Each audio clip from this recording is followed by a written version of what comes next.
Hi there and welcome to the second of our Talks from the Kitchen Table. I hope you've had a good week and I hope you enjoyed our Bible story just there. It's from John 11, it's one of my favourite Bible stories. And last week we had 5 questions to help us understand our Bible passage, and this week we have 5 objects. And the first one of these is a family photo.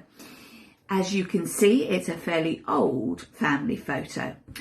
But would it surprise you if I said that Jesus was a family man? Now, we know that Jesus wasn't married and Jesus didn't have any children, and yet he did have an earthly family. But he had more than that, actually. He had his disciples, which were the same as a family to him. He was close to them, he loved them, he spent lots of time with them. And we read in the Bible that Mary, Martha and Lazarus were also part of that family. They were really, really close to Jesus. The Bible tells us that Jesus loved them. Well, we all have earthly families and we need to look after them in this difficult time. But we all have church families too, who we need to look after and stay connected to. So make sure you're picking up the phone this week or dropping somebody a WhatsApp. The second item I've got is my watch. You know, the timing in this story of Jesus going to see Mary, Martha and Lazarus is a bit odd when you first read it. In fact, the disciples thought it was very odd, Jesus' timing in this. And Mary and Martha certainly did, and they were upset and they were angry with Jesus that he hadn't come earlier. But you know, we all need to remember to trust in Jesus' timing. That Jesus' timing is good for us. Jesus' timing is perfect. And even when we don't understand it, we still need to choose to trust in him. The third one of my objects is an Easter bunny. Hey, we all like a little bit of chocolate, don't we, at Easter? But Easter is when we celebrate the resurrection of Jesus. So on Good Friday, Jesus died for us. And then on Easter Sunday, he rose from the dead. In fact, he did more than that. He was resurrected. He beat death. He went through death and out the other side. And Martha went out to meet with Jesus and she said to him, really quite angrily, if you'd been here, he wouldn't have died. And Jesus says to her, but your brother will rise again. Now, Martha's thinking, actually, at the resurrection, yes, he will rise again. And Jesus says, I am the resurrection and the life. The one who believes in me will live, even though they die.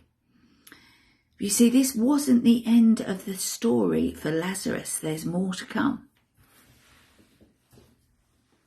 My fourth object is tissues. And tissues remind us of tears. Mary went to Jesus and she fell at his feet and she wept. It wasn't the first time she'd done that.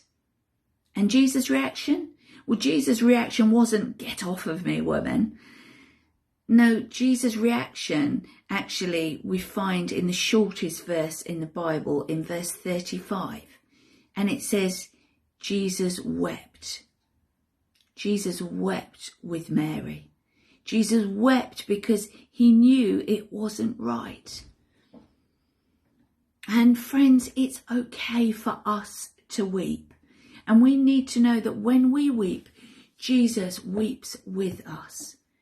When we lose somebody close to us, like we've lost Patrick this week from Strawberry Vale, it's okay. In fact, it's right to weep. And Jesus weeps with us. The fifth one of my objects is a bandage. So Jesus goes down to the tomb where they have buried Lazarus. And he says, Lazarus, come out. And Lazarus comes back to life. Now, he isn't resurrected as Jesus would be resurrected. He comes back to life. Jesus brings new life to him. And then Jesus says to the people that are with him there, take off the grave cloths and let him go. So he didn't have to wander around with all of those old smelly grave cloths. Actually, Jesus had given him new life and was giving him a new start. And that's the same for us too. Jesus offers us new life. He calls our name and says, come out of that old life and take off those smelly grave cloths, because you don't need them anymore. There's freedom there for you. So our story of Lazarus is a story of somebody that is loved and somebody that is lost. But you know, with Jesus, that is never the end of the story. Before I hand you over to the Hodges for our prayer activity, I just want to let you know what's happening next Sunday, because next Sunday is Dress Up Sunday. We want everybody to dress up for church and send a photo to us. So you might want to dress up in something really nice and bright. So maybe you want to go formal. Maybe you want to wear a bow tie or something like that. Maybe you want to wear a onesie or a Christmas jumper. Or if you're feeling really brave, you might want to don a bit of family dress.